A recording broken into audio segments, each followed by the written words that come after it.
हैं, हम भी तो यही करते हैं, मनचाही चीजों का आश्रय लेते हैं भगवान को दूर रख के। ऐसा सोचते भगवान न जाने कौन है, न जाने कहाँ रहते हैं, हमसे उनका संबंध क्या है, मिलेंगे नहीं मिलेंगे, कैसे मिलेंगे। जबकि ये समझो सबसे अपना निकट केवल और केवल भगवान है, केवल और केवल राधा माधव हमारे हृदय में बैठे हैं। जरा सा अंतर्मुख होइए, उनका दर्शन पाइए, उनका दर्शन पाइए। कहीं जाना नहीं है, कहीं भटकना नहीं है, व्यर्थ तीर्थों में मारे फिरते हो, अपने अंदर जरा सा झांक कर देखो, श्री राधा माधव की प्यारी झांकी नजर आएगी, ऐसी सुंदर। एक दिन ध्रुव जी महल में आए हैं, अपने दूसरे बेटे उत्तम को राजा बैठाकर प्यार कर रहे हैं। ध्रुव ने भी पिता की गोद चाहिए, पिता तो उदार होता है ना, उसने उठा के ध्रुव को भी अपनी गोद में बैठा लिया। अंदर से कहीं से सुरुचि आ गई, दूसरी रानी उत्तानपाद की, और ध्रुव का हाथ पकड़ के नीचे कर दिया और कहती है, देखो अगर इस सिंहासन पर बैठना है, अगर पिता माता की गोद चाहिए तो पहले जाओ भगवान की तपस्या करो और मेरे गर्भ से आकर जन्म लो, तब तुमको यह अधिकार मिलेगा। क्षत्रिय बालक 5 साल का ध्रुव है, हृदय में बहुत पीड़ा हुई, तिलमिला गया।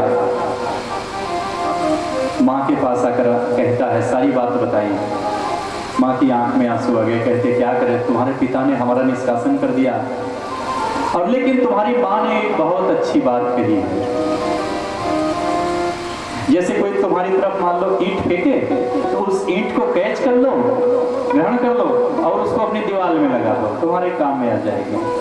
ऐसा ही कार्य किया ध्रुव जी ने, सुनीति ने कहा, तुम्हारी माँ ने बहुत अच्छी बात कही है, जो भगवान की आराधना जिसने किया है वही श्रेष्ठ हुए है, वही पूजनीय हुए, वही वंदनीय हुए है, वही ठाकुर जी के प्रिय बने हैं।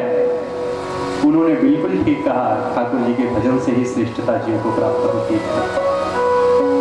ध्रुव जी ने माता जी का आशीष लेकर कहते हैं मधुबन की ओर प्रस्थान किए हैं, बाहर निकले, द्वार पर नारद जी मिल गए। देखो, जीव के जीवन में पहले महात्मा आते हैं, फिर परमात्मा आते हैं। नारद मिल गए, कहते कहाँ जा रहे हो? बोले भगवान को पाने के लिए, भजन करने के लिए। कहते अरे बहुत कष्ट है, जंगल है, भयंकर जंतु है, कहाँ जा रहे हो? चलो उत्तानपाद से मेरा अच्छा परिचय है, मैं तुम्हें उनकी गोद में बैठवा देता हूँ, सिंहासन पर बैठवा देता हूँ। लेकिन क्षत्रिय बालक है जा, कहता नहीं, उल्टी शिक्षा मुझे मत दीजिए, मुझे तो ये बताइए, मैंने माँ से सुन भी रखा है, संत महापुरुष ये बात बताते हैं कि भगवान मिलेंगे कहाँ।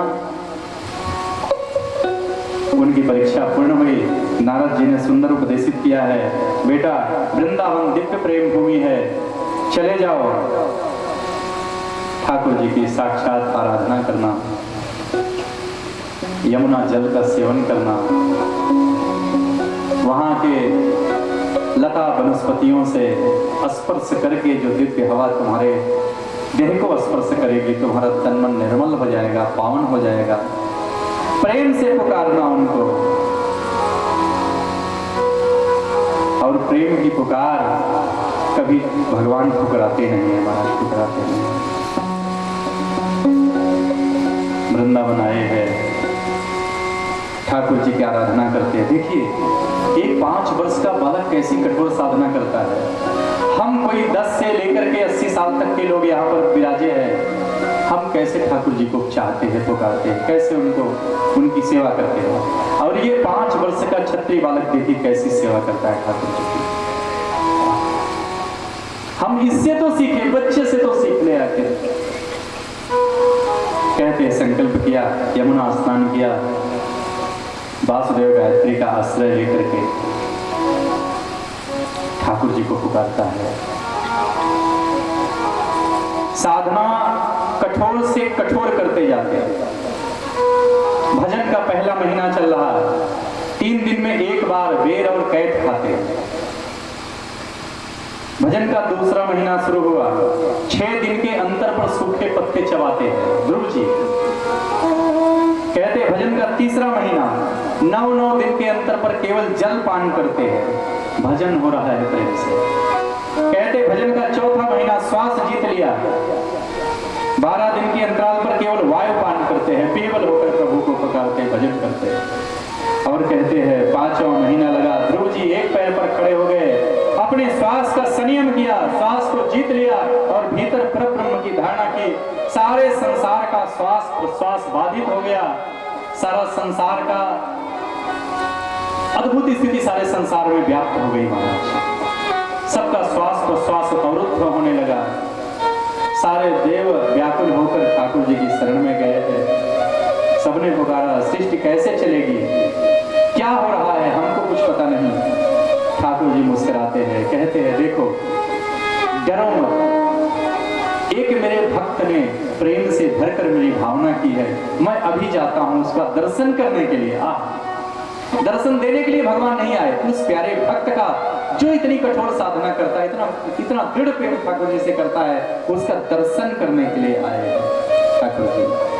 सहस्र शीर्षा पिततो गरुत्मता मधुर वनम भृत्य दीक्षयागत। अपने दास का, अपने भक्त का दर्शन करने आए हैं, अपने प्रेमी का दर्शन करने आए हैं। भक्ति में ऐसी दशा आती है जब भगवान भक्त का दर्शन करने के लिए जाते हैं। एक प्रेम की बात बताओ, सच्ची बात है मध्यकाल की। पंढरपुर आप लोगों ने सुना होगा, शायद कुछ लोग गए भी हो। पंढरपुर में भगवान विट्ठल विराजते हैं। महाराष्ट्र में एक तीर्थ है, सुंदर वैष्णव तीर्थ है पंढरपुर, वहां विट्ठलनाथ विराजते हैं। एक दिन रुक्मिणी जी ने पूछा, महाराज आप नजर नीची करके रखते हो, बहुत कम ऐसे भक्त आते हैं जिससे दृष्टि मिलाते हो, नजर मिलाते हो, क्या बात है, क्या सोच है, क्या धारणा है आपकी? ठाकुर जी ने कहा क्या बताऊं रुक्मिणी, सब लोग मुझसे कुछ न कुछ मांगने आते हैं, याचना करने आते हैं। कोई सांसारिक वस्तु चाहता है, कोई धन धान्य चाहता है, कोई पुत्र पौत्र आदि चाहता है, सब लोग मुझसे कुछ न कुछ मांगते हैं। एक केवल मेरा प्यारा भक्त होता है जो मुझे कुछ देने के लिए आता है। और आज मैं उदास हूं तो मेरी उदासी का एक विशेष कारण है। मेरा एक दिव्य प्यारा भक्त है तुकाराम, रोज दर्शन करने के लिए तुकाराम आते हैं, आज आ नहीं सके हैं, स्वास्थ्य बहुत खराब है, बुखार में तप रहे हैं और अपनी सैया पर लेटे लेटे विट्ठलनाथ को पुकारते हैं। हे देव हे दैत हे भुवनैक बंधो, हे कृष्ण हे चपल हे करुणैक सिंधो, हे नाथ हे रमण हे नयनाभिराम,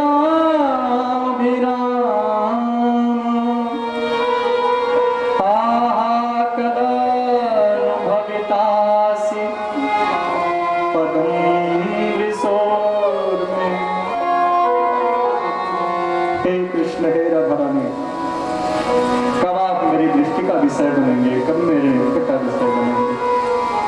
हे विट्ठल, तुम्हें देखे बिना मेरा प्राण व्याकुल है, बिन देखे रमण जीरा तरसे। तुकाराम की पुकार भगवान को लाचार करती है। लाखों भक्त मचल रहे हैं विट्ठल के दरबार में विट्ठल का दर्शन पाने के लिए, और भगवान विट्ठल स्वयं पहुंच गए हैं तुकाराम के घर, तुकाराम को दर्शन देने के लिए, उसका दर्शन करने के लिए। भक्त और भगवान की एकता हुई।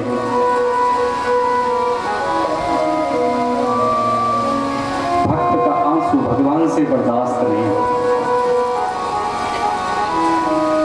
बिना में बहे हुए आंसू भक्त और भगवान को कसकर बांध दिया करते हैं। ऐसा चाहा तुकाराम ने कि ठाकुर विट्ठल उनके गुलाम बन गए महाराज। उनके साथ खेलते, क्रीड़ा करते, हास्य विनोद करते, और तुकाराम उनके प्यार में पागल, जंगल जंगल बन बन घूमते रहते महाराज। तुकाराम की भार्या थोड़ी कठोर स्वभाव की थी, किंतु पति के प्रति अत्यंत सहज अनुराग था, दृढ़ अनुराग था।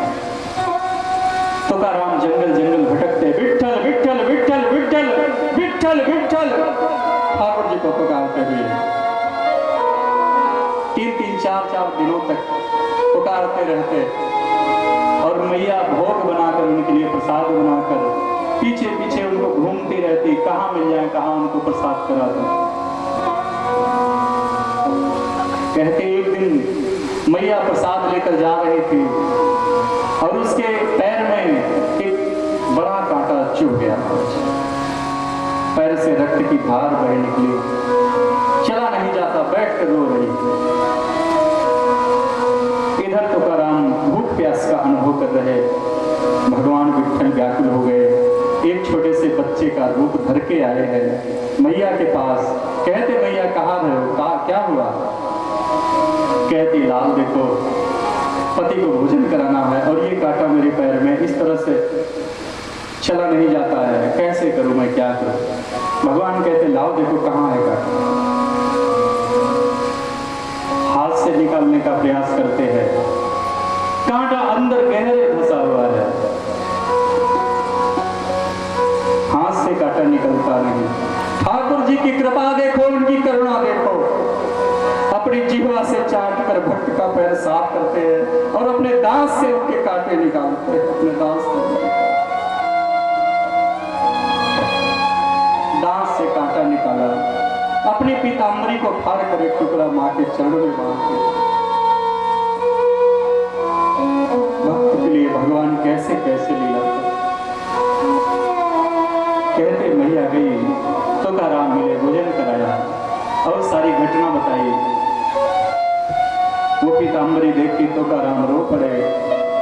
कहते देखो, जिसका दर्शन पाने के लिए वन वन पर्वत पर्वत में घूमता रहता हूँ, आज वो तुम्हारे समक्ष उपस्थित हुए, तुम्हें कृतार्थ किए, तुम्हें प्रसादी दिए। उस पीतांबरी के एक एक रेशे से स्वर्ण जैसा, विद्युत जैसा प्रकाश फूट रहा है। भक्त पर ऐसे कृपा करते हैं भगवान, ऐसे करुणा स्वरूपी, ऐसे ममता में भक्तों को चाहने वाले ऐसे भगवान से प्रेम क्यों नहीं कर लेते मेरे भाई बहन, क्यों नहीं कर लेते? जगत से प्रेम करोगे कुछ नहीं मिलेगा, छल मिलेगा, धोखा मिलेगा, कपट मिलेगा, और श्री राधा माधव से प्रेम करोगे परम संपत्ति मिलेगी, परमार्थ रूपी धन लूटने का अवसर। हमारे राधा कृष्ण को अपना बना दो, अपना बना दो। एकमात्र कामना है, एकमात्र याचना है, केवल एक कामना है, सब कुछ नष्ट हो जाए, केवल राधा कृष्ण अपने बन जाए, अपने बन जाए। जीव की पुकार भक्त को भगवान से मिला होती है। भगवान आए हैं, ध्रुव जी को दर्शन दिए हैं। छोटा सा बच्चा स्तुति करने भी नहीं जानता, अपने वेद में शंख को उनके कपोल से स्पर्श कराते समस्त विद्याएं उनके हृदय में उपस्थित हो गई, प्रकट हो गई है। ध्रुव जी ने बहुत सुंदर भगवान की स्तुति की है।